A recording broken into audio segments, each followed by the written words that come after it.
வணக்கம். அதிகாரம் அருளுடைமை. குறள் 248.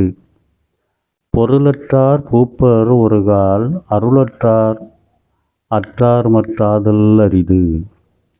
பொருளற்றார் பூப்பர் ஒருகால் அருளற்றார் அற்றார்மற்றாதல் அரிது.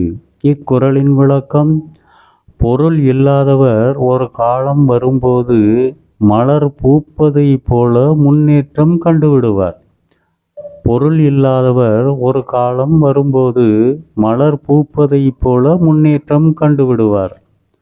ஆனால் அருள் இல்லாதவரோ ஒருபோதும் வாழ்வில் முன்னேற்றத்தை காண்பது இயலாது.